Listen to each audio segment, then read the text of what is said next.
Hey, welcome back to the Pit Stop Podcast. I'm Braydon Dowler-Coltman. I'm here with Jordan Dowler-Coltman. What's going on, Jordan? Hello. Sorry, it is raining where I am, but I am excited to record with you.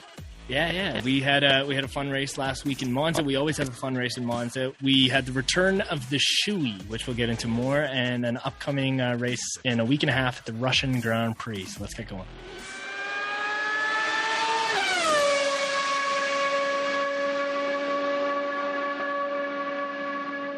Okay, so Danny Rick, he finally won again. The last time he won was, 3 years ago?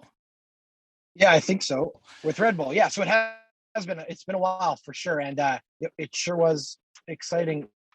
Yeah, sure was exciting to see him back up there. And obviously, very eventful race that led to it. But don't take anything away from him. This was not a consolation victory. This guy earned it. He had a great qualifying. The sprint we saw again shake things up, and then obviously he had a great Sunday afternoon. Are you pro Shoey? We should explain to the fans at home what a Shoey is. So do you want to go ahead and do that? Sure, I can explain the Shoey. Yeah, Danny Rick has a tradition. I'm sure it's an Aussie thing, as he is a native of Australia. Let's go with that. He wins when he wins.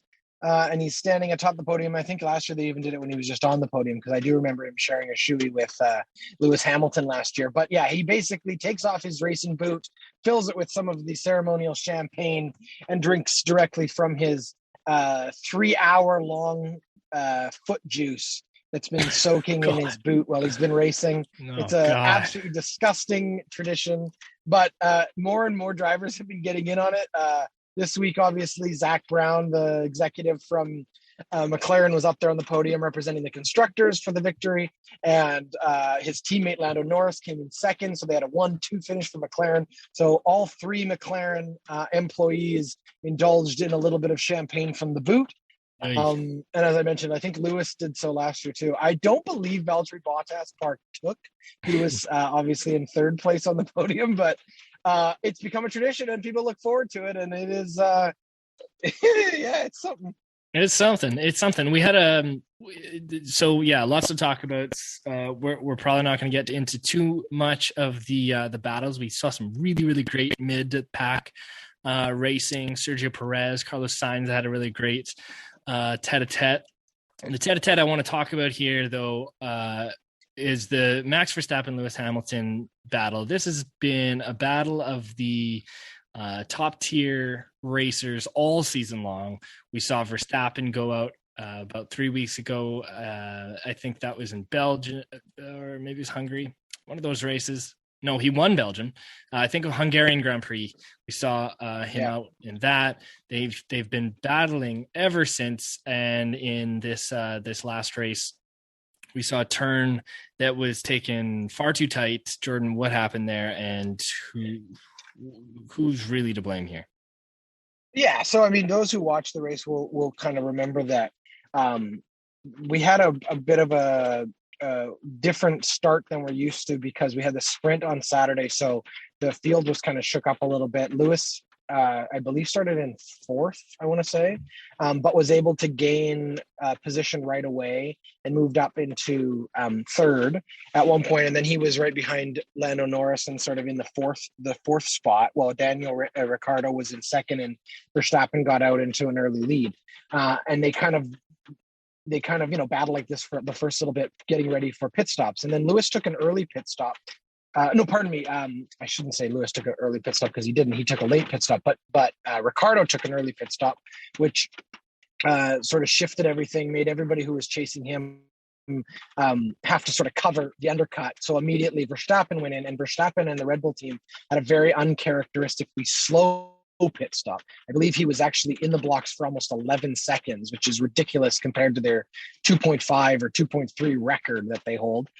Something just, later, and they suggest it was human error. Regardless, it meant that he had dropped way, way back, and now all of a sudden Lewis Hamilton found himself leading the race. Now he had a pit stop to be had as well, and he had a up as well. So when he came out, he actually came out right in front of Verstappen.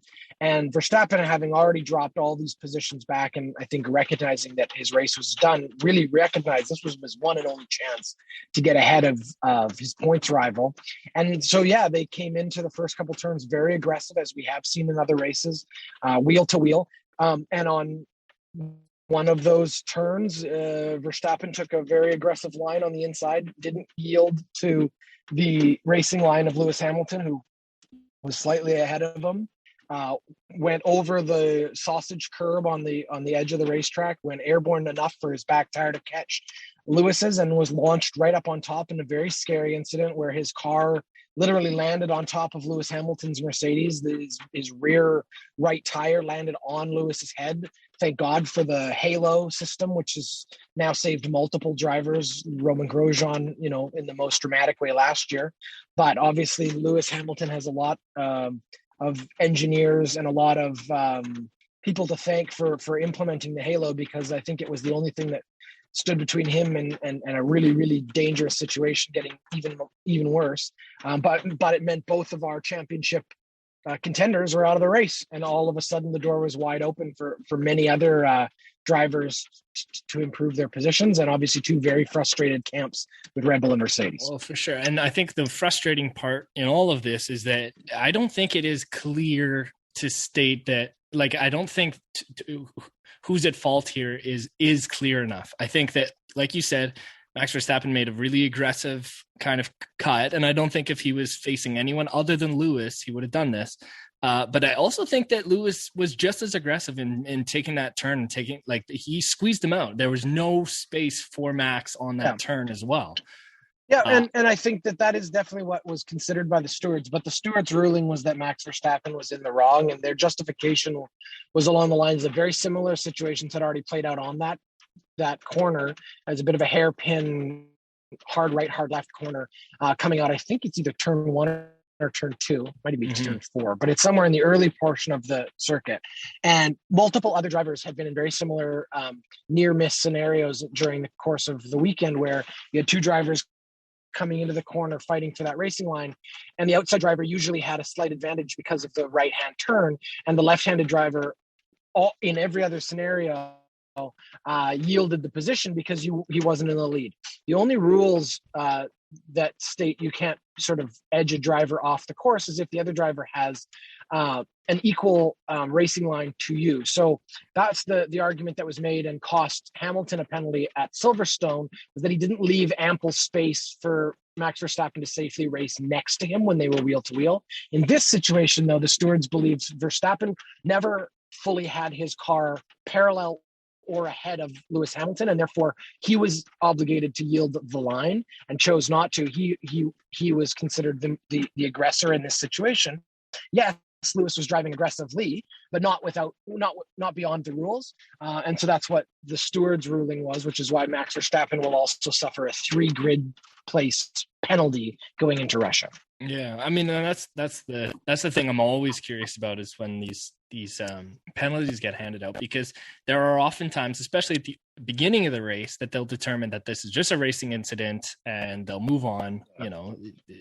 Both guys are kind of at fault, but they're not playing bumper cars here either. It was unfortunate Max hit and that, the severity, that curb and that kind of severity. Yeah, the severity of the outcome is often also a determination as to whether or not an incident is reviewed and how detailed the review is. In this case, a hearing was held. Both drivers and the representatives from their team were called to the steward's office post-race and given an opportunity to basically plead their case. So this was a pretty serious incident in the eyes of the FIA. Yeah. Okay, well, that was another exciting Monza in the books, and another successful win for Daniel Ricciardo and his infamous Shoey. Hey, guess what? The Ordinary Podcasting Network has a brand new show. If you're a fan of HatTrick Sports, then I promise you are going to enjoy the Backyard Basketball Podcast. Braydon and Dowler-Coltman, who is one of the hosts of this show here, HatTrick, hosts an amazing basketball show with one of his best friends, Christian Steck. Together, the two of them will break down the NBA, news from around the basketball world, and get you caught up on everything you need to know. It's fun, it's fast, they have great conversation and banter, they love basketball, and you will love the Backyard Basketball Podcast. Subscribe anywhere you get your podcasts, and you can also follow them on Instagram at backyardbasketball_podcast. Okay, we've got a race not this upcoming week, but the following weekend, September 26th, in Sochi at the Sochi Autodrome, the Russian Grand Prix goes. Jordan, what do people need to know about this race in Russia? I mean, we're kind of getting down to the wire here with points and. Yeah, I mean, I feel like we keep saying it, but I mean, every single race now is so critical for Mercedes and Red Bull in the championship, for Lewis and for Max in the championship, and now they continually, we find ourselves, just continually adding to the drama. If it wasn't dramatic enough already, they've made it more and more dramatic. This has shades of Ayrton Senna and Alan Prost, and it's got Lewis and Nico vibes, and it's just got this whole feeling of this could come down literally to Abu Dhabi in the last race. We don't know, and every single week we have no idea what to expect. Some races feel incredibly pedestrian, and some races feel absolutely bonkers. I think that's what we just got. So I don't know what to expect going into Sochi, other than you're going to have two very determined teams, both to win and equally to just get points. Lewis is only trailing Max right now, I believe, by 4 points. Five so points. It's the 5 points. So the margin couldn't be any thinner. Yeah. And Norris is trailing Bottas in fourth by 9. So yeah, like you're saying, this is. I mean, and it's not just the individual championship. It's these teams, right? Like Ferrari's the constructors race is below. tight too, for sure. McLaren's got. I mean, that was a huge race for Daniel Ricciardo to get back into some points. Well, and both McLaren drivers to be 1-2 on the podium was huge for McLaren in their quest to beat Ferrari. Mm-hmm. And I would also say, we didn't mention this part of the last week, but it's a story going forward. I mean, we're watching the end of Valtteri Bottas's stay with Mercedes, and what an amazing way for him to bounce back after a really tough season so far. He fought from way back in the grid to come all the way up to third, and he technically, he crossed the line fourth, and Sergio Perez had a 5-second penalty, but that takes nothing away from how heroic Valtteri Bottas's race was, considering everything that was happening ahead of him. And again, to steal some very valuable points for Red Bull by being ahead of them on the podium. So Sochi will be another important race in so many ways. It's another racetrack that I know both Max and Lewis enjoy driving at, and they found success at. So I'm excited for the top of the grid, but we're going to see what else some of the mid-table guys can pull off. And I really do think not only will the top of the championship maybe come down to the last race or two, but the entire constructors field could be competitive right to the end too. We're going to see the McLarens and the Ferraris potentially fighting it out all the way through too, which is great. Yeah. And I mean, I think this is the first time that we've seen Williams. They've currently sitting at 22 points. That's big. I mean, that's not what Mercedes, they've had a great season. Williams used to be, but that's major. They've definitely improved. And we also found out this week, after we recorded last week, that Alex Albon will fill out the seat at Williams that was left by George Russell. So again, a little bit clearer picture as to what the rest of the drivers field for 2022 will look like. And I think it's really exciting to see Alex Albon come back, another promising young driver who sort of had a short stay with Red Bull, but I think, again, has much more to prove than he has. And so good for him to get that Williams seat. And I think it's a perfect place for him, because as that team develops and gets better, I think he'll be able to be a rising star for them. Does Haas get a point this year? No. Okay. They'll be lucky if they finish every race.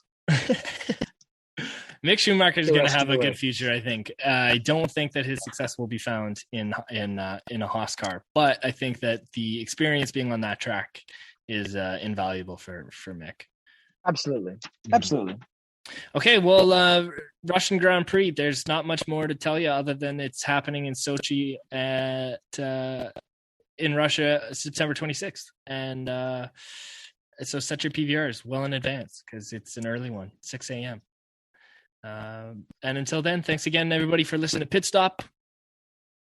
And we'll talk to you soon.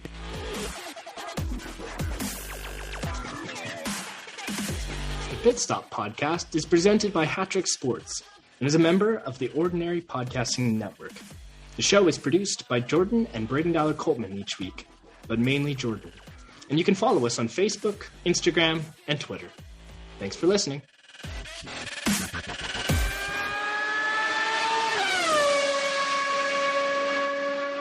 The Ordinary Podcasting Network wishes to acknowledge that the lands on which our conversations take place include Treaty 6 territory, the traditional meeting ground and home for many indigenous peoples, including the Cree, Dene, Saulteaux, Blackfoot, Métis, and the Nakota Sioux peoples, as well as the unceded territories of the Coast Salish peoples, including the territories of the Musqueam, Squamish, and Tsleil-Waututh nations.